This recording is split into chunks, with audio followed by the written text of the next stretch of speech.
mbali, ni Mungu katutoa, na kule tunakokwenda atatufikisha.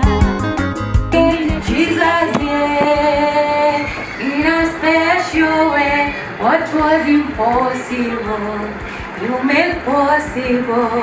Jesus, yeah. Tulikotoka ni mbali sana, ni Mungu katutoa, na kule tunakokwenda atatufikisha.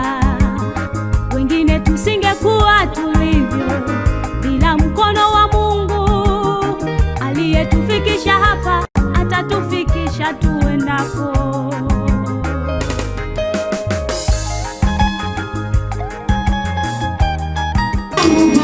Nimepita sana katika watu wengi waliotazamwa na Mungu, na mimi nimetazamwa. Nashukuru kwa Mungu kanikumbuka. Nimeweza Mungu nimfananishe na nani, nimetambua huyu Baba hafananishi.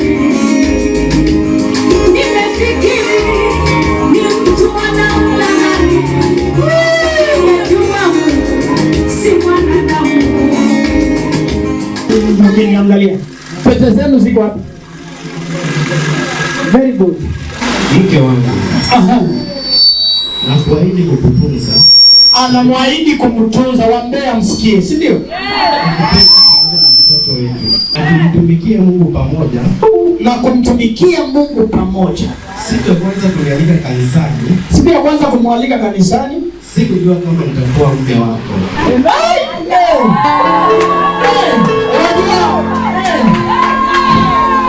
Kukatia prophetess as raisi. This man deserves a reward.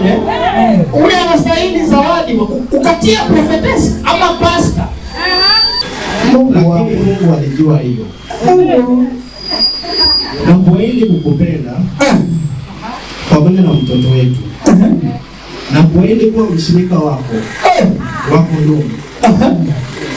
I love you. My best friend. Mama mtoto wangu.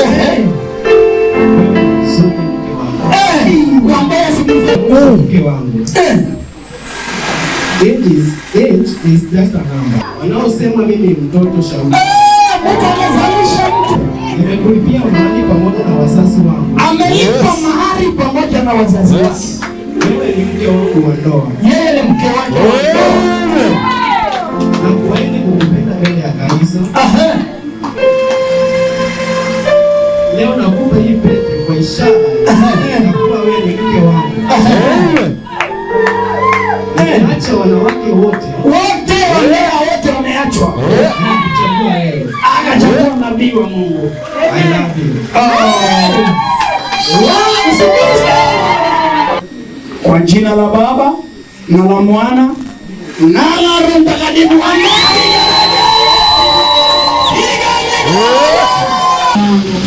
Anasema nani?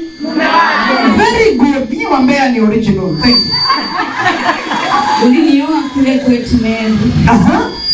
Nikakuahidi mbele ya wazazi na jirani. Nitakupenda. Leo nakuapia mbele ya madhabahu ya Roho Mtakatifu. Alhamdulillah.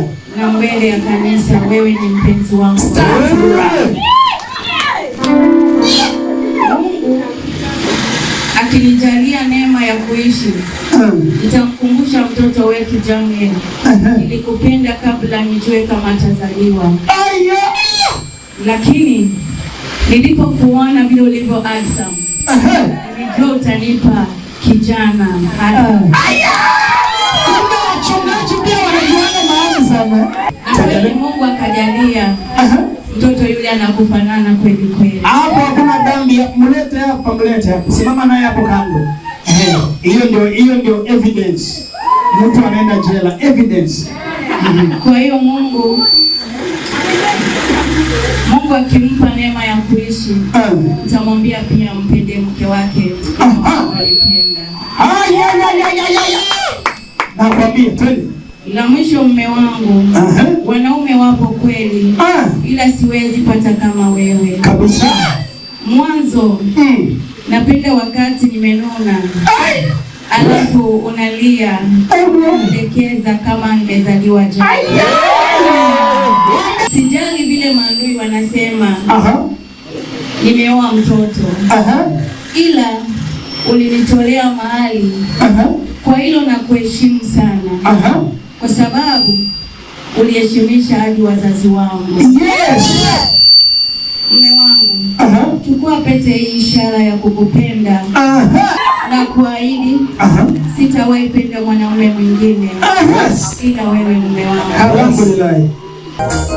Kwa jina la Baba naanza, jina la Baba na la Mwana na la Roho Mtakatifu. Piga kelele. Tuna renew love.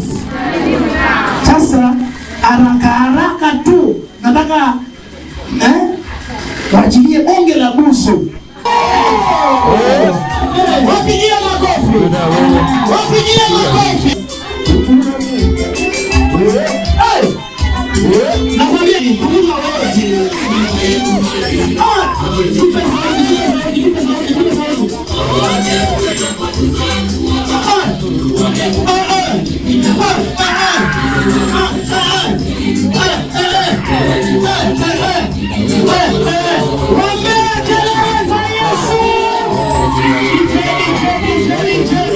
Mara mwanaume anaogopa kumkatia mtumishi wa Mungu.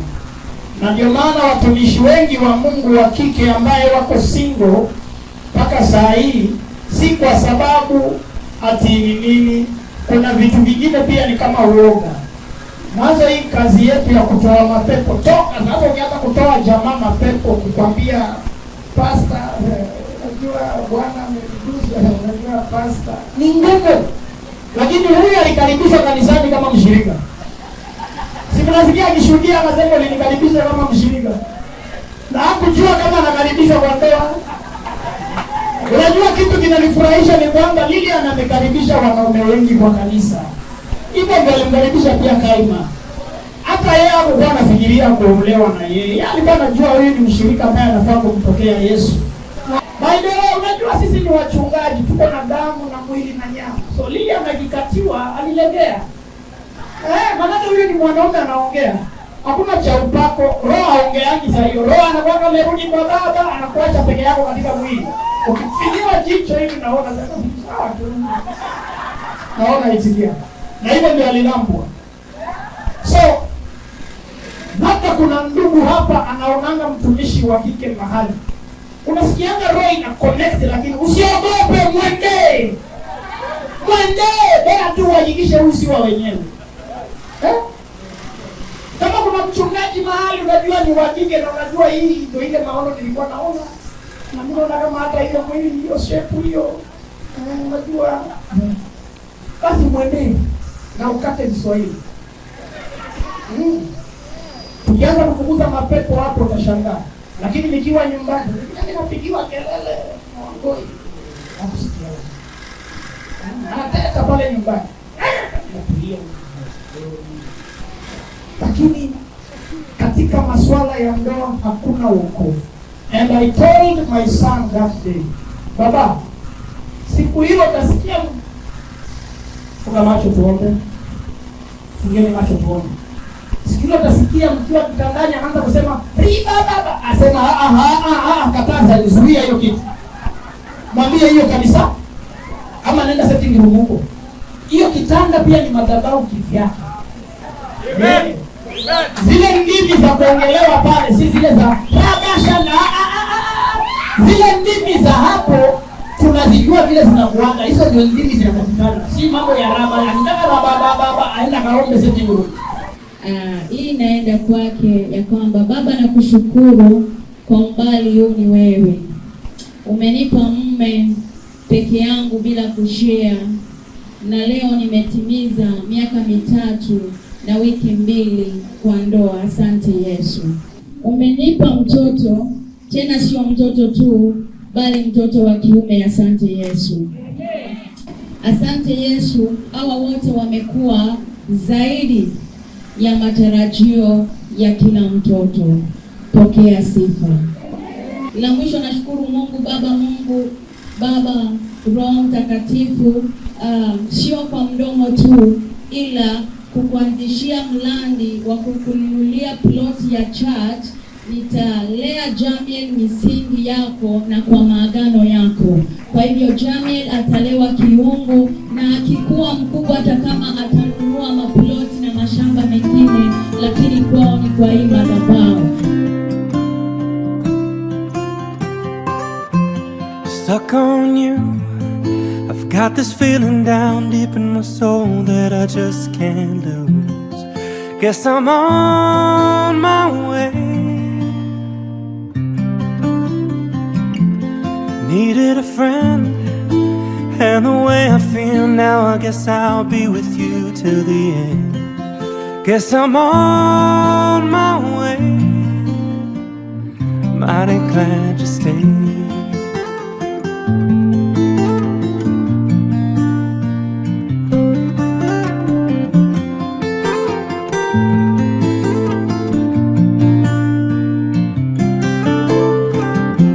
Stuck on you, been up for too long. I guess it's time for me to come on home. Guess I'm on my way.